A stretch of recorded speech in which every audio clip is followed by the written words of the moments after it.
Hello everyone, this is Jagpreet Kaur और आज मैं आपके सामने एक नया टॉपिक लेके आई हूँ जिसका नाम है टीचर डेवलपमेंट एंड उसके फैक्टर्स जो टीचर डेवलपमेंट को इन्फ्लुएंस करते हैं, जो कि हैं पर्सनल और कंटेक्सचुअल। ठीक है, तो टीचर डेवलपमेंट क्या है? तो teacher development refers to the continuous process of improving and enhancing the knowledge, skills, attitudes and competence of teachers in order to improve their effectiveness in the classroom। जो teacher development है वो एक निरंतर चलने वाली एक प्रक्रिया है of improving and enhancing the knowledge, skills, attitudes and competence of teachers, जिसके अंदर टीचर की जो नॉलेज है, स्किल्स है, उनके एटीट्यूड, उनकी कॉम्पिटेंस, उसमें वृद्धि होती है और उसमें इन्हांसमेंट भी होता है और उसमें इम्प्रूवमेंट होती है और उसके अंदर इन्हांसमेंट होता है। ठीक है, ताकि वो उनकी जो इफ़ेक्टिवनेस है क्लासरूम के अंदर वो बेहतर से बेहतर होती जाए। It encompasses a wide range of activities. इसमें बहुत सारी एक्टिविटीज़ आ जाती हैं, जैसे कि फॉर्मल ट्रेनिंग प्रोग्राम्स। तो जब इसमें कुछ फॉर्मल ट्रेनिंग प्रोग्राम्स आ जाते हैं, जैसे कि टीचर को बहुत सारी ट्रेनिंग प्रोग्राम्स अटेंड करनी पड़ती हैं ताकि वो इम्प्रूव कर सकें, वर्कशॉप्स अटेंड करनी पड़ती हैं, कॉन्फ्रेंसेस अटेंड करनी पड़ती हैं और मेंटरिंग, उनको ही आता है, उनको कुछ गाइड करके जाता है, उनकी कुछ कोचिंग की जाती है। सेल्फ डायरेक्टेड लर्निंग, वो खुद से भी उनको इन्फ्लुएंस किया जाता है कि वो कुछ अच्छा करे। एंड रिफ्लेक्टिव प्रैक्टिसेस, तो रिफ्लेक्टिव प्रैक्टिसेस का मतलब हो गया कि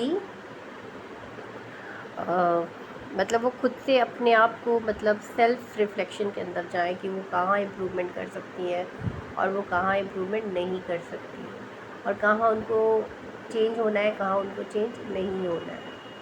ठीक है, अब देखते हैं कौन कौन से ऐसे फैक्टर्स हैं जो टीचर्स की डेवलपमेंट में इन्फ्लुएंस करते हैं।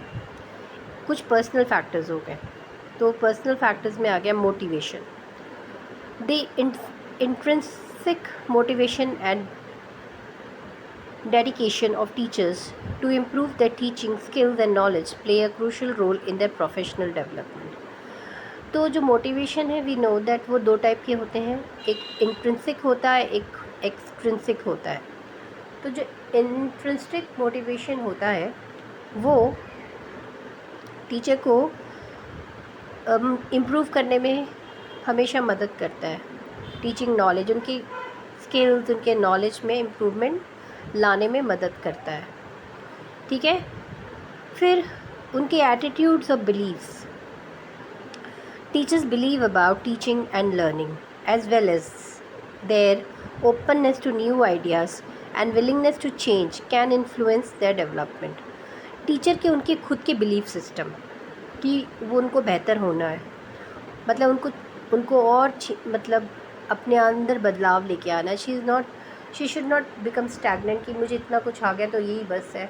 उनको निरंतर प्रयास करते रहना चाहिए कि मैं अपने आप को और इम्प्रूव हम करते जाएं।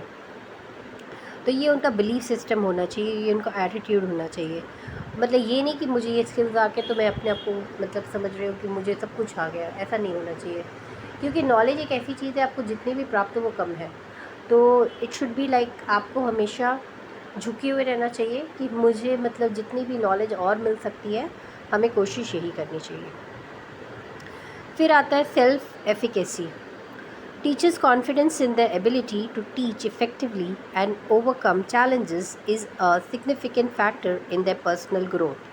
जो टीचर की जो कॉन्फिडेंस है in their ability to teach effectively and overcome challenges is the significant factor in their professional growth। Teacher का खुद का कॉन्फिडेंस कि मैं अच्छा कर सकती हूँ और मैं अच्छा कर सकती हूँ और मैं जितने भी चैलेंजेस आएंगे उसको मैं फेस करूँगी और करूँगा व्हाटएवर आप। और अपनी वही ये एक बहुत बड़ा फैक्टर है जो उनकी प्रोफेशनल ग्रोथ में मदद करता है। फिर आता है आपका रिफ्लेक्टिव प्रैक्टिसेस। ठीक है, रिफ्लेक्टिव प्रैक्टिसेस। तो रिफ्लेक्टिव प्रैक्टिसेस के अंदर आता है engaging in reflective practices where teachers critically analyze their teaching practices and experiences is essential for continuous growth। Teacher को जैसे वो अभी जैसे प्रैक्टिस में है, टीचिंग प्रैक्टिस में है, तो उनको रिफ्लेक्ट बैक करना चाहिए कि वो जब 10 साल पहले आई थी और अब जो वो पढ़ा रही है उसमें क्या डिफरेंस है। यदि अगर उनके अंदर कोई कमी है तो उसको उसको एनालाइज करना है और उसके अंदर इम्प्रूवमेंट लानी है।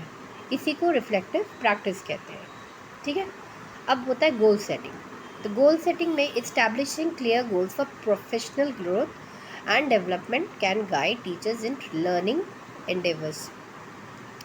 तो जब टीचर्स गोल सेट करती हैं ना कि मैं मतलब मुझे ये टारगेट कंप्लीट करना है, मुझे ये कर लेना है, तो उससे क्या होता है, उनको एक क्लियर विजन मिल जाता है कि मुझे क्या क्या करना है। तो उनको एक गाइडेंस का काम करता है वो गोल सेटिंग। तो उनको एक मतलब ये गोल सेटिंग भी इन्फ्लुएंस करता है। और जो टीचर्स गोल नहीं बनाती फिर उनके लिए थोड़ा सा ये चैलेंजिंग हो जाता है कि वो अपने टारगेट्स को पूरा कर सकें। अब आया आपका कंटेक्चुअल फैक्टर्स। कुछ ऐसे फैक्टर्स हैं जो टीचर्स को इन्फ्लुएंस करते हैं पर वो पर्सनल नहीं है। स्कूल का culture and leadership. The culture of the school including support from the school leaders and colleagues can either facilitate और हिंडर टीचर डेवलपमेंट। अगर का स्कूल का कल्चर बहुत ज़्यादा पॉजिटिव है तो वो टीचर को सपोर्ट करेगा और मदद करेगा उनकी डेवलपमेंट में। और अगर स्कूल का कल्चर बहुत ज़्यादा पॉजिटिव नहीं है तो टीचर को वहाँ पर हिंडरेंस आएगी, दिक्कत आएगी उनकी डेवलपमेंट में। ठीक है, फिर दूसरा है आपका resources and support. Access to resources such as professional development opportunities, instructional materials, technology and support from the mentors और peers can impact teacher development. ठीक है, एक्सेस टू रिसोर्सेज। तो टीचर्स को रिसोर्सेज का सपोर्ट मिलना चाहिए जिस भी इंस्टीट्यूट में वो वर्क कर रही हैं, और सपोर्ट मिलना चाहिए लीडर्स से। अगर वो नहीं मिलेगा तो उनकी डेवलपमेंट में डेफिनेटली हिंडरेंस आने वाली है। Such as professional development opportunities, instructional material, technology and support from the mentors. उनके जो मेंटर्स हैं और उनके जो पीयर्स हैं, अगर उनको उनसे सपोर्ट मिलता है तो डेफिनेटली उनकी जो ग्रोथ है, उनकी डेवलपमेंट अच्छी होती है। Curriculum and pedagogy. The curriculum and teaching methods used in the school can influence the types of professional development that are most beneficial for teachers। तो किस प्रकार का करिकुलम यूज़ हो रहा है, किस प्रकार की पेडागोजी स्कूल में यूज़ हो रही है, ये इन्फ्लुएंस करता है टीचर्स के प्रोफेशनल डेवलपमेंट के अंदर। ठीक है, अगर आपका जो करिकुलम है वो रिटन वन है और बहुत ज़्यादा बच्चों को रिटन करवाया जा रहा है, उनको बहुत ज़्यादा आउटडोर एक्टिविटीज़ नहीं करा रहे हैं, तो बहुत आउटडेटेड करिकुलम है, तो ये विल डेफिनेटली ये will hinder the professional development of the teacher and pedagogy. बहुत पुराने ज़माने की पेडागोजी आप यूज़ कर रहे हो और आजकल के जो नए नए चीज़ें आ रही है टेक्नोलॉजी आप यूज़ ही नहीं कर रहे हो, तो इससे भी हिंड्रेंस आएगी उनकी प्रोफेशनल डेवलपमेंट। फिर policy environment. Government policies, educational standards and requirements can shape the professional development opportunities available to teachers. तो जो गवर्नमेंट की पॉलिसीज़ आती हैं वो चेंज होती रहती हैं। ठीक है, वो गवर्नमेंट की जो पॉलिसीज़ आती हैं, देखिए अगर हम बात करें ना तो जैसे पहले जो बीएड थी आपकी 1 ईयर की थी, फिर ये 2 साल की कर दी गई। अब 2020 में ये इंटीग्रेटेड हो चुकी है, मतलब आप अपने कॉलेज के साथ ही इसको कंप्लीट कर सकते हैं, 4 ईयर्स की हो चुकी है। ठीक है, तो ये गवर्नमेंट की एक पॉलिसी है और ये पॉलिसी इसलिए बनी है क्योंकि टीचर की वो जो प्रोफेशनल ग्रोथ है वो अच्छी हो सके। डेफिनेटली जहाँ 1 ईयर की बीएड होती थी फिर 2 ईयर्स की बीएड हुई, तो उसमें ज़्यादा आपको टीचिंग प्रैक्टिस की अपॉर्चुनिटी मिली। अब 4 इयर्स की हो गई है तो डेफिनेटली टीचिंग प्रैक्टिस इसमें बहुत ज़्यादा होगी। तो वो जो टीचर्स इंटीग्रेटेड वाले से अपना कोर्स करेंगी तो वो जो उनकी क्वालिटी होगी टीचिंग प्रैक्टिस की वो बहुत अच्छी होगी। तो गवर्नमेंट भी नए नए पॉलिसीज़ निकालती रहती हैं ताकि टीचर डेवलपमेंट अच्छे से हो। एजुकेशनल स्टैंडर्ड्स, आप जिस इंस्टीट्यूट में पढ़ा रहे हो उनका क्या स्टैंडर्ड्स है, वो आपसे उनका क्या गोल है, उनका क्या विज़न है, उससे भी टीचर की डेवलपमेंट में या तो वो इंक्रीज़ करेगी या तो डिक्रीज़ करेगी।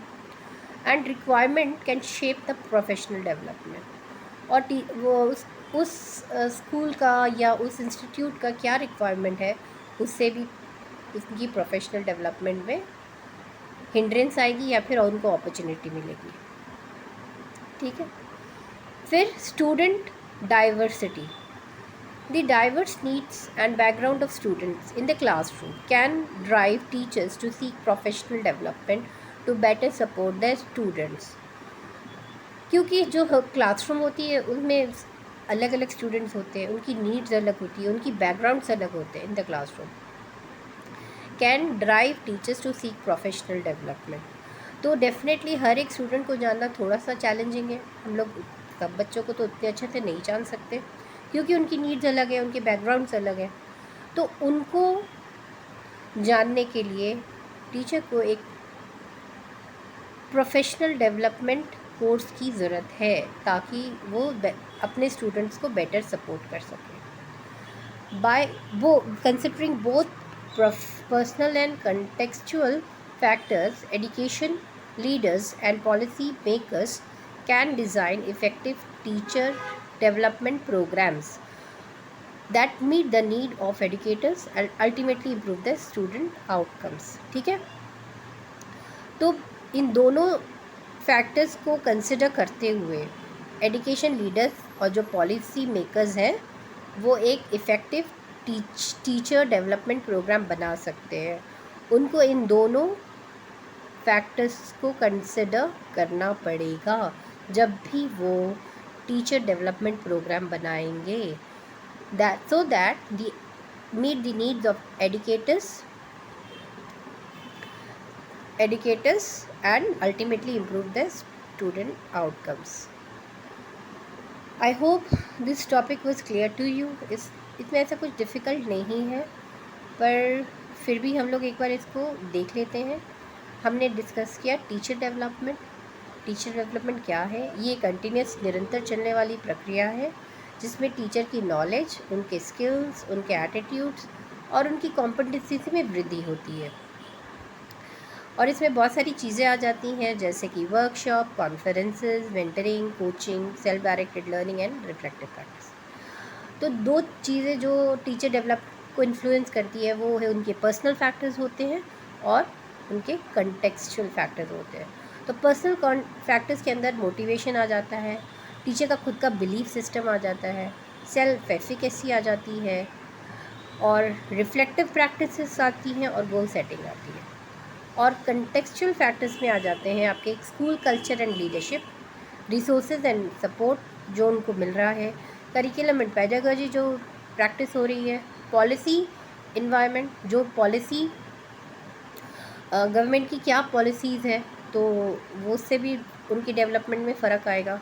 और स्टूडेंट की डाइवर्सिटी, क्योंकि स्टूडेंट इतने डाइवर्स होते हैं, उनकी नीड्स और डाइवर्स होती है, तो उसके हिसाब से टीचर को अपडेटेड रखना पड़ेगा ताकि वो हर एक स्टूडेंट को उनकी नीड्स को उनको केटर कर सके। आई होप ये वीडियो आपको पसंद आई होगी। मिलते हैं एक नई वीडियो के साथ, तब तक के लिए goodbye. Thank you so much.